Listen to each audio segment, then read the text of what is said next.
Bonjour les footeux et bienvenue dans cette nouvelle chronique de Jay, qui a bien failli ne pas avoir lieu à cause d'une voix défaillante partie se reposer après une semaine éprouvante pour elle. J'espère que vous m'en excuserez. Alors je sais même pas vous dire à quel moment elle a choisi de partir. Jeudi soir quand j'ai sauté du canapé au but d'Ashimeru, qui concluait une très belle victoire des Mauves en Conference League, ou alors quand notre attaquant préféré, mi-pigeon, mi-phénix, a libéré un stade de Sclessin déjà chaud bouillant, prêt à exploser. Parce que oui, n'en déplaise aux supporters mononeurones, on peut aimer très fort une équipe et malgré tout soutenir l'équipe rivale en Coupe d'Europe parce qu'on est belge avant tout. Et si vous ne comprenez pas ça, c'est probablement que vous êtes au même niveau mental que les dégénérés qui n'ont rien trouvé de mieux que de lancer des rats morts peints en rouge sur les supporters du Standard. Parce que, j'en avais déjà parlé, que les supporters fassent passer des fumigènes, probablement dans leur fondement, pour échapper aux fouilles. D'ailleurs, quand on voit le tifo qui a fait s'allumer toute la tribune vendredi soir, je n'ose même pas imaginer le nombre de pots de vaseline qu'ils ont utilisés. Mais alors pour des rats, je ne veux même pas penser à savoir comment ni par où ils les ont fait rentrer. Il manquerait juste Bigard pour nous raconter la blague du mec qui se met un hamster vivant dans le et on se croirait sur TPMP en fait. Mais bon, soit. Il m'en faudra plus que ces bas-fonds pour ne pas surfer sur la vague de bonheur que le foot belge nous a proposé cette semaine. Et sur le suspense quasi complet à tous les étages en championnat qui nous attend le week-end prochain. D'abord les matchs en Coupe d'Europe, où tous les espoirs sont permis, avec Gand qui a arraché un match nul tout en dominant largement West Ham, et aussi avec les unionistes qui continuent son biennat de rêve avec un nul largement mérité en Allemagne, et une course toujours active pour le titre de Belgique. Petite pause culture, pour ceux qui ne savent pas, biennat signifie une période de 2 ans, comme quinquennat 5 ans ou septennat 7 ans par exemple. Non, ce n'est pas un mot que j'ai inventé, ni un bafouillage pour une fois, je vous vois venir. Et puis, bah, il y a eu les Mauves, version Rimmer, qui nous ont fait vibrer, ou en tout cas moins, comme ils m'ont fait vibrer dans les années 2000, alors que, globalement, ça fait 2 tours que tout le monde les voit dehors. Mais ils continuent à être diablement efficaces et solides en défense. Même Amouzou arrive à réussir des centres. Mais où va le monde? Il manquerait plus que Raman arrive à réfléchir et Rafaelov qui dépasse les 4 km/h sur le terrain. Et franchement, on pourrait avoir limite une équipe qui joue à la Ligue des Champions, hein. Mais bon, c'est pas le cas. Et c'est donc logiquement que Genk, beaucoup plus frais, les a surdominés ce week-end en championnat, mettant fin aux espoirs de Playoff 2 des Mauves.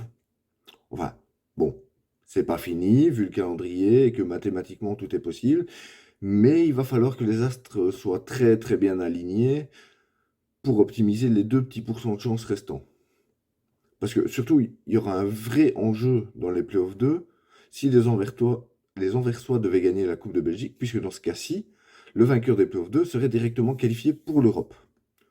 Du coup, avec le programme qui nous attend, pas certain que ma voix ira mieux lundi prochain. J'en suis presque à souhaiter de devoir vous faire ma prochaine chronique en langue des signes. Ça voudrait dire que nos 3 clubs sont qualifiés en fait. Avec les autres sujets, il y a un autre. Avec les fumigènes, pardon, il y a un autre sujet sur lequel je devais revenir, c'est Dante Van Zer. Après avoir reconnu les faits et s'être excusé publiquement, il s'est vu infliger 6 matchs de suspension par la Ligue. Visiblement pas assez pour les supporters, puisqu'hier, lors du match face à Houston, les Ultras ont décidé de quitter le stade au coup d'envoi. Alors, déjà que le stade est franchement presque vide, sans les Ultras, c'est limite l'ambiance d'un match de provincial, quoi. Et encore, il y a peut-être même mieux en provincial. Et du coup, réflexion que je me fais, parce que visiblement les supporters là-bas ne valent pas mieux que les nôtres, c'est donc dans leur tête mieux de se barrer et punir toute l'équipe pour une action d'un joueur qui a échappé au contrôle de l'équipe. Mais, enfin, je sais pas, faites une banderole, sifflez la minute du maillot du joueur, soyez imaginatif, quoi. Enfin, venant d'un peuple qui a élu Trump, est-ce que je peux être étonné? Pas vraiment. Et du coup, Lukaku, qui lui aussi est concerné par le racisme avec les récents événements, aurait déclaré ne pas vouloir de joueur qui tiendrait ses propos dans le vestiaire des diables. On peut donc supposer que la carrière internationale de Van Zer est morte étouffée dans l'œuf. Même si, honnêtement, avec l'explosion d'Openda et le choix de partir en MLS, elle l'était déjà un petit peu. Et donc, il va rejoindre le célèbre club des joueurs bloqués à une sélection internationale qui compte parmi ses membres les plus célèbres Laurent Depoitre, Didier Ernst, Benito Raman, Danny Verlinden ou encore pour les nostalgiques Dirk Huysmans.